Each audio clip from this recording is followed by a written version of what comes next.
Welcome, everybody, to TYT Sports Locked Out. I am Rick Strom, your host, well, for the most part, all the time. Well, let's talk about James Harden for just a little bit. Raise your hand if you saw him absolutely ball all over the Detroit Pistons last night. And by the way, before he did that, he signed a 5-year, $80 million extension. So he balled all over the Pistons at the Palace of Auburn Hills.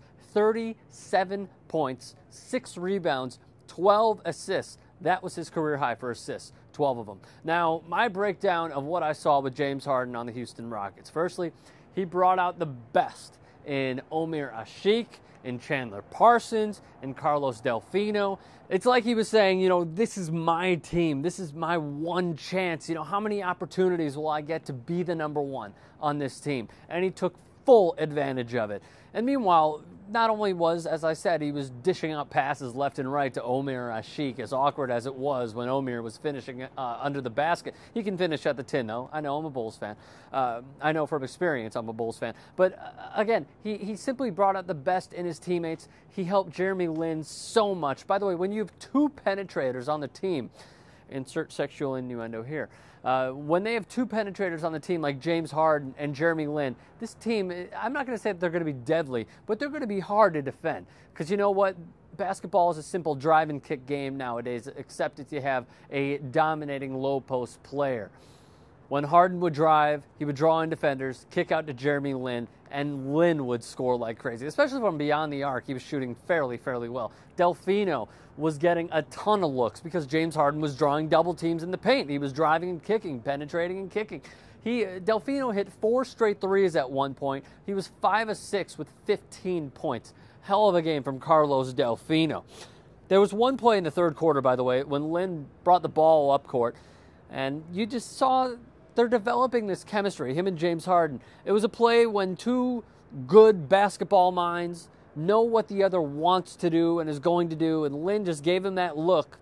Harden faked one way, went back door, and threw down a dunk, fooling Rodney Stuckey. So the fact that these two are developing chemistry like this on the first night, great to see. Great to see, especially if you're a Houston Rockets fan. By the way, the 37-point, 6 rebound, 12 assists, 4 steal, 1 block game has only been accomplished by 3 other players in NBA history. I'll give you a second to think about it. In case you can't think of them, they are Michael Jordan, Dwayne Wade, and Larry Bird. James Harden has now become the 4th player to do so. By the way, the trade that happened, the Thunder sent James Harden, obviously, along with Cole Aldridge, Lazar Hayward, and Daquan Cook for Kevin Martin, Jeremy Lamb, 2 first-rounders, and a second-rounder. Many were saying that it's because the Thunder could not afford James Harden. I personally thought the one player that you could have possibly gotten rid of was Serge Ibaka, on the basis that Perry Jones III, the rookie out of Baylor, would live up to the hype that he was possibly going to be at if he did not wait a year, if he did not play one more year at Baylor and came out 2 years ago in the draft. But you know what? Who knows? By the way, another rumor that's going out right now is the reason James Harden was traded was because he was caught being quote-unquote cozy with Serge Ibaka's girlfriend, which is Carrie Hilson, R&B singer. So who knows if that's true? I don't really pay attention to media takeout. It's just the first thing I saw when I Googled James Harden preparing for this segment. So if you want to believe that, go ahead and do it. If not, I would probably depend on the former and rely on the former, that the Thunder just couldn't afford him after this next year. So we want to hear all of your thoughts on this. You can tweet those at me at Rick Strom.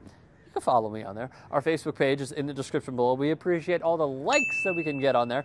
Leave your comments in the comments section below, and please do us a favor, guys. Support what we're doing here, all NBA talk. I'll be here all year, and among many other personalities, subscribe to 2x2 Sports.